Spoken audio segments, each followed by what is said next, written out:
Greetings, gorgeous earthlings. It is I, Christina, here at Fit and Bendy, and today's workout is building on one of my earlier videos that you should definitely do first on core activation for back and neck pain. We're going to take that concept of core activation a little bit deeper and turn it into more of a workout where we're really building the strength of our meat corset and using it to take us deeper into spinal flexion. So this is good for your spinal flexibility. We're going to need a little equipment today. So you're going to need a squishy ball. Highly recommend getting one of these, but you can use a pillow if you don't have one, a yoga block or something that looks like one, and a pillow or a rolled up towel. We're going to start on the floor, so meet me down there.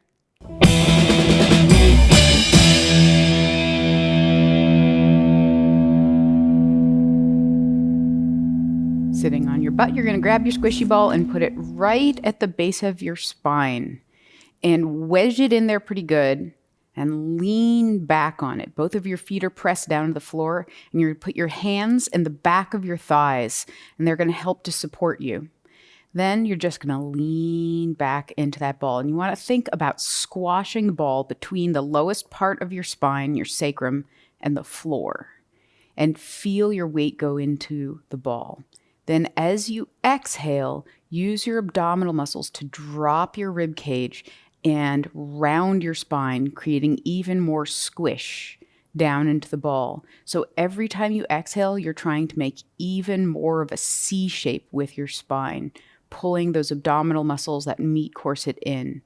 The ribs are dropping down every time you exhale. So there's a relaxation in the shoulders and the neck. The feet are pressed down into the floor, and you're pulling your heels slightly towards your butt to see if you can get just a little bit of work in those hamstrings. Now, if you want to work a little bit harder, move your hands to the tops of your knees, pressing your arms down so that you feel that pressure into the knees, and make sure that your neck and head are nice and relaxed, not holding tension. And then without the extra help from your hands on the backs of your legs, your abs are going to have to work a little harder to hold you in this position. Both arms are reaching as far forward as you can to exaggerate that rounding feeling of the spine. Trying to slide the hands forward across your legs without relieving any of that downward pressure on the ball from your lower back.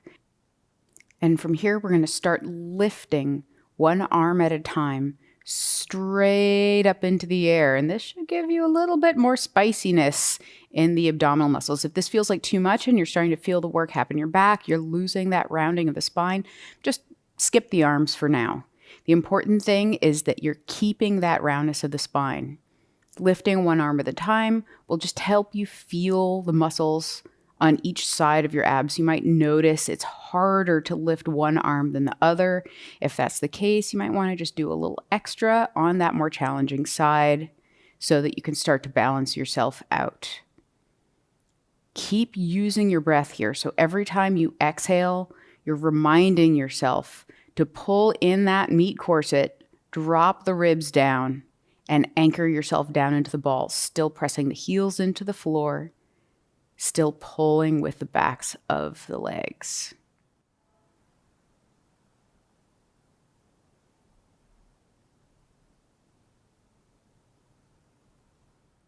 All right, give a little lean forward, take a quick break, get rid of your squishy ball, and grab your block or pillow. And you're going to sit on it. The sitting on it is optional, but it's going to make this next exercise a lot easier. Feet are going to be flat on the floor, a little bit more than hip width apart, and you're nice and solid on that block. Now grab your squishy ball and put it underneath your hands. You're going to gently press your hands down into the floor as you round your spine forward. And the ball just gives you a nice little support as you roll forward. I'm not trying to flatten my back out of the end. I'm trying to keep the roundness in the spine, and then drop the tailbone and roll back up to sitting nice and tall. And we're going to do this a few more times, every time using the breath. So exhale on the way down and use that exhale to bring yourself a little bit deeper. You might feel some work in the hips to inhale, hold at the bottom, and then exhale to roll yourself back up, feeling how that exhale helps you draw in the meat corset muscles to bring your body back up to sitting. If you want, you can get rid of the block. If this feels nice and easy for you, you can try it just with your butt sitting on the floor. Otherwise, just keep the block. No pressure here. Let's try it a few more times with or without the block here. Now you might feel a bunch of work in the inside upper part of your hips as you go forward. It might feel like a pinching or compression or just work. Whatever you're feeling there, just gently squeeze those muscles. Make sure that your big toes are still pressed down into the floor, so you're not allowing the legs to open up and externally rotate the bottom here. That hip flexor work is part of what we want as we do this exercise. In between each time, roll up nice and straight and tall, and you should be feeling a lot of abs. Again, exhale, roll down, reach forward. Think of this like doing a sit-up, except instead of sitting up, you're bringing your body forward towards the floor. And a little bit deeper this time, reach out a little bit further. We're just going to hold here for a second, feeling that deep work in the hips and the core muscles. Make sure your neck is nice and relaxed. You don't want a lot of tension in the neck.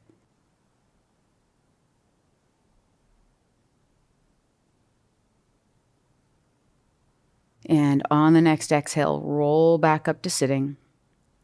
Nice and tall. All right. That was exciting. Go ahead, take that squishy ball and stick it right back in your butt again. We're going to lean back on it. And now take your yoga block and squeeze it in between your knees. So get that little bit of inner thigh work. We're going right to arms extended out in front of us this time as we make that C-back shape. And now we're going to add a little bit of a twist. So my head and my arms are facing forward the entire time. I'm trying to not use my shoulders or my neck to do this movement. The movement is coming from my rib cage. So I'm thinking about bringing the right side of my rib cage forward and then the left side of my rib cage forward. Make sure that your hips and knees are staying nice and still. So there's a tendency here to want to bicycle with the knees. Everything from the hip bones down is stable and anchored, heels digging into the floor, block squeezed. So you can make that work happen in your waist. If you have brain space to think about the breathing, we're going to exhale on the twist and then inhale back to center. Neck stays nice and relaxed. You can just shake that out every once in a while to make sure it's not holding a lot of tension.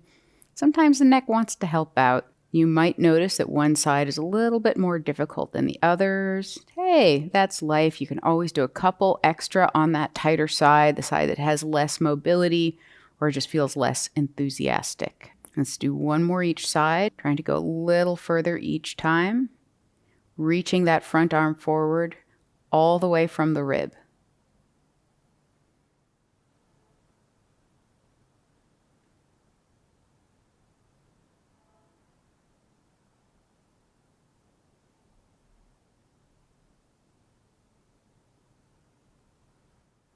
And back to center.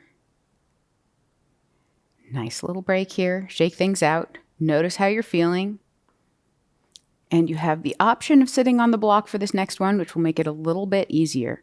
We're going to take that squishy ball, put it back in the center underneath our right hand, twisting to the left.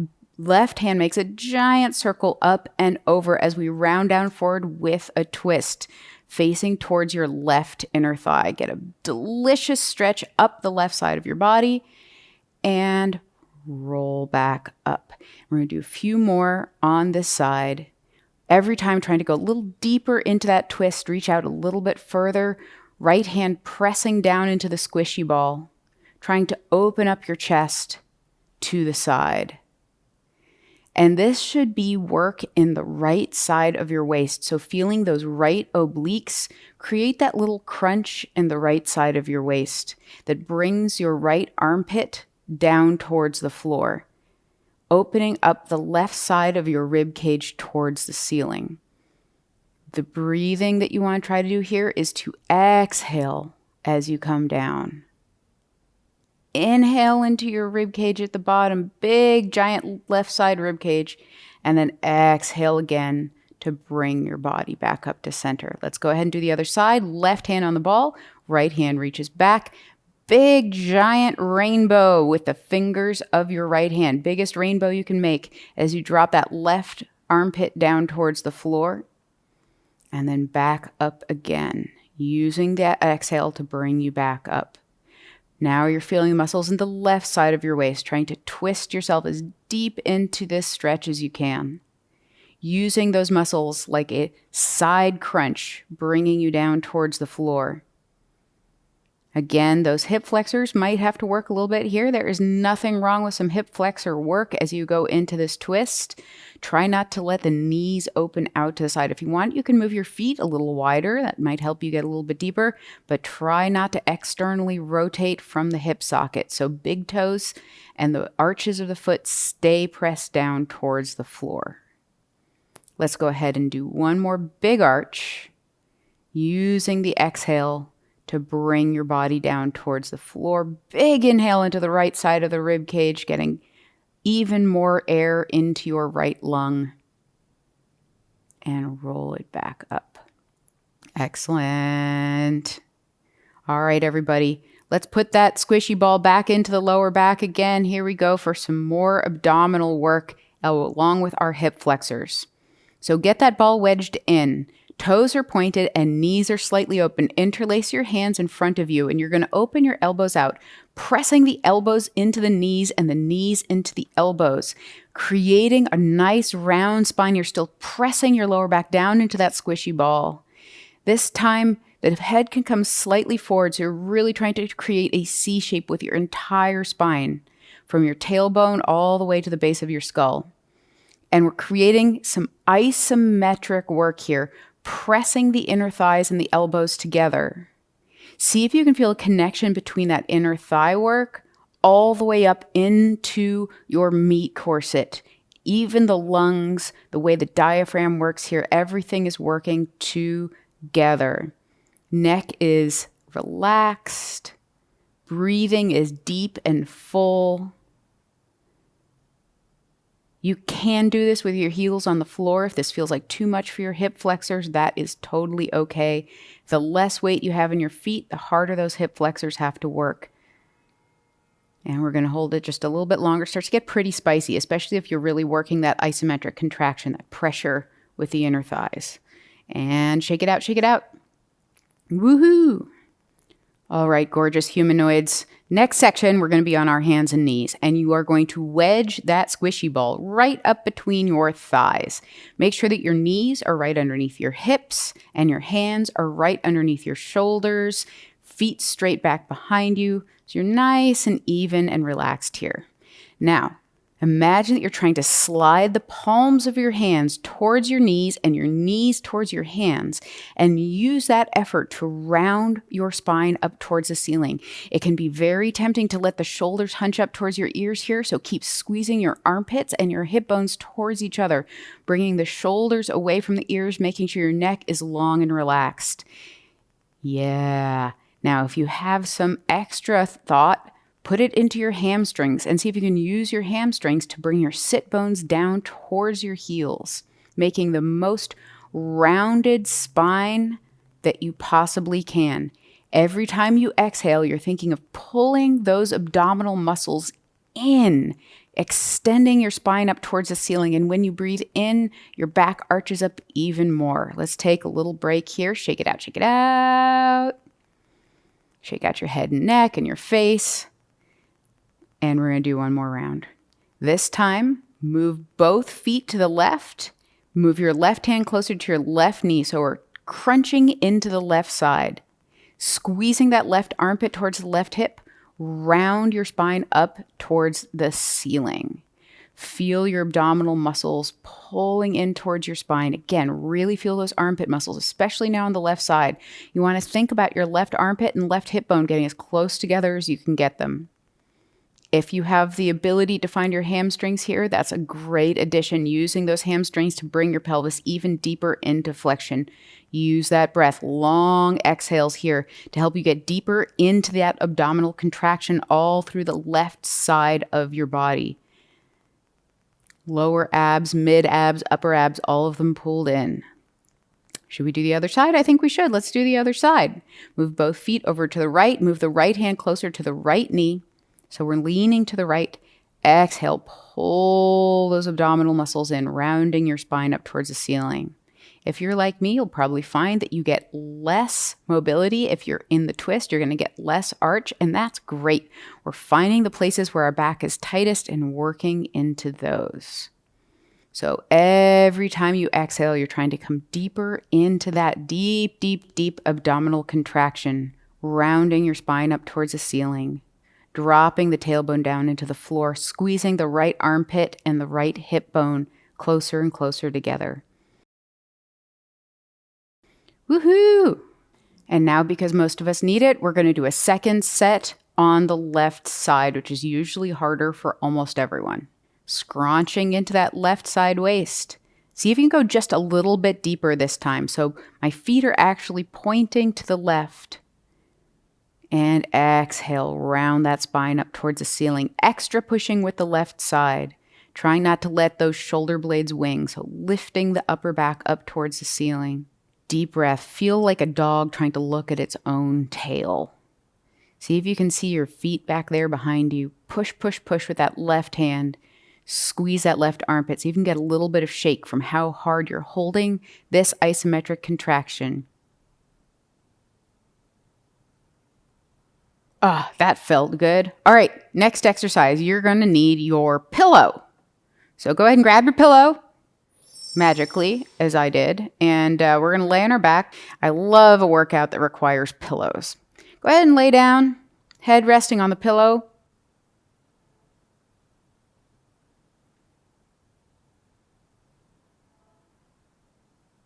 Then we're going to bring both legs up to tabletop with the squishy ball squeezed between the knees.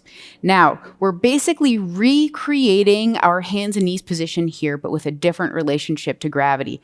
So think about reaching your hands and your knees towards the ceiling as much as you can. So I'm thinking about trying to lift my tailbone up off the floor. It doesn't go very far. Lift my shoulder blades up off the floor, drop my ribs down, and make that C shape with my spine. You can see that the pillow is very important here to make sure that you're not overstraining your neck. We're not trying to get a neck workout here.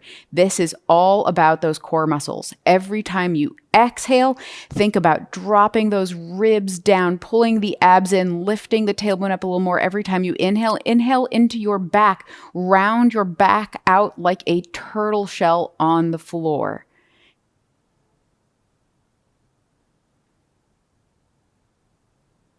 And take a little break. That should have felt like a lot of work. If you need more neck support, go ahead and fluff up that pillow a little bit more.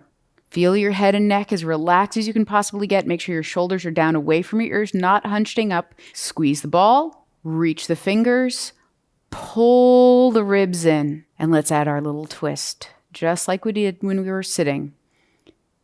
This twist is not coming from the shoulders, it's coming from the ribs. So the only reason my shoulders are moving is because they are attached to my ribs. Think about reaching with the bottom of the left rib cage, bottom of the right rib cage. Feel your weight rolling back and forth on that rib cage on the floor. See if you can keep your hips and knees completely still and steady the entire time. So that work is happening in your waist. Keep checking in with that neck. Sometimes it really wants to help out.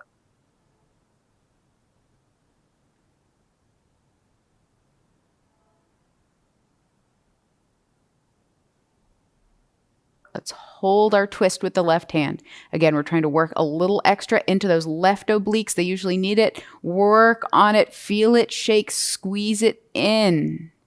Use your exhale to reach just a little bit further. Woo! Little rest. Fun times. I hope you're all enjoying this as much as I am. Look at how much I'm smiling. All right. Get rid of the squishy ball. And we are going to repeat this position with a little bit more of an emphasis on the psoas muscle. So head nice and supported, reach both hands up towards the ceiling, and let's bring those legs back up to tabletop. Recreate your C spine, reaching the fingertips up, reaching the knees up, trying to lift the tailbone off the floor, and we're going to dip the right leg down, then the left leg down. And the important thing here is that you are not at any point losing your C-spine. So your leg only lowers as much as it can without letting your back arch. So that feeling of the pubic bone lifting up higher than the hip bones is really important here. You will notice that if you drop the leg too low too quickly, adding too much weight, that your abs will slowly start to give out and your back will take over and you'll start to feel that your back is arching. This is not what we want. So I don't care how deep your leg goes towards the floor. We want to keep that C-spine. Again, check in with your neck and make sure it's relaxed. Keep reaching those hands. And that is it, folks. So give your abs a little pat, pat, pat. Tell them how much you appreciate them. And I'm going to go back to my live voice. All right, friends. Hopefully you feel that meat corset alive and well and cinching you in and letting your back relax. So good for any kind of spinal mobility you want to work after that. Also really good for cardio. If you want to take deep breaths, got to get that meat corset going so your diaphragm can function fully. I recommend doing this on a regular basis. So like this video, come back to it regularly, and check out the rest of the series on breathing and core strength and spinal mobility for other exercises that are going to dovetail nicely with this one. All right, thank you so much, friends. And as always, happy bendings.